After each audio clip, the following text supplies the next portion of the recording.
मतलब ऐसे ऐसे केसेस हैं। एक व्यक्ति हैं यूएस के अंदर हैं, बचपन में उनके वो कहीं पे जाते थे, उनके कुछ पड़ोसी थे वो जो तामसिक क्रिया किया करते थे। अब ये केस बड़ा डिफरेंट सा था। देखो ये मैंने देखा कि यार ऐसा भी केस है।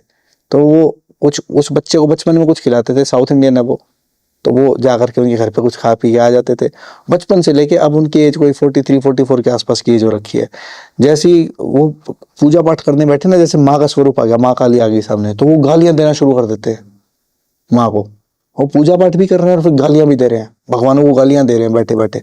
वो बेचारा इतना डिप्रेशन में वो इंसान, वो मेरे पास जब आए कि बोले गुरुजी मैं नीच व्यक्ति हूँ, मैं इतना गिरा हुआ व्यक्ति हूँ, अपने आप को बुरा भला कह रहे हैं कि मैंने इतने पाप किए हैं बचपन से लेके। मैं जब भी भगवान की तस्वीर मेरे सामने आती, माता की तस्वीर आती, मेरे मन में गलत उल्टे सीधे ख्याल आने शुरू हो जाते हैं माता के प्रति। उनका स्वरूप देख के मैं गालियां देना शुरू कर देता हूँ, उल्टी सीधी बातें बोलना शुरू कर देता हूँ। कहा यार ये तो कुछ नई बात सुनी मैंने। तो तो वो बेचारे इतने डिप्रेशन में, वो तो मासूम आदमी, इतना बिल्कुल साफ दिल का इंसान है, एटलीस्ट वो कन्फेस भी कर रहे हैं अपनी बातों को। इन फंसे पड़े हैं कि उनको ये नहीं समझ में आ रहा कि गड़बड़ क्या हो रखी है। अब उनके ऊपर 3 प्रेत आत्माएं काबू किए बैठी हैं। वो बचपन से चीजें चलती आ रही है ना, आज तक उन्होंने किसी व्यक्ति को दिखाया था ये चीज के बारे में।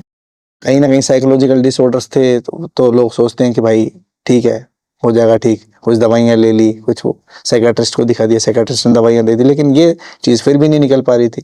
तो मैंने उनको समझाया कि ये आपकी गलती है ही नहीं, आपको कोई पाप नहीं लगने वाला इस चीज़ का, आप कर ही नहीं रहे हो। आपके मन में तो अभी भी भाव है, जो आपके मन में भाव है तभी आप माँ के पास जा रहे हो, अदरवाइज आप माँ के पास जाते ही नहीं। वो जो चीज़ जो आपसे बुलवा रही है उसको मैं निकाल दूंगा।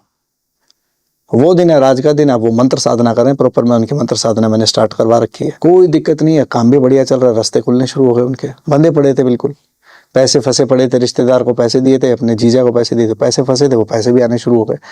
सो यहाँ तो सीधा रैपिड फायर होता है जी। कोई चीज़ पकड़ में आ गई तो फुटबॉल की तरह खेलते फिर हम तो उस चीज़ के साथ। कोई नेगेटिव एनर्जी अगर किसी के साथ है तो वर्ल्ड की कोई भी खतरनाक से खतरनाक चीज़ है, डर नहीं है फिर।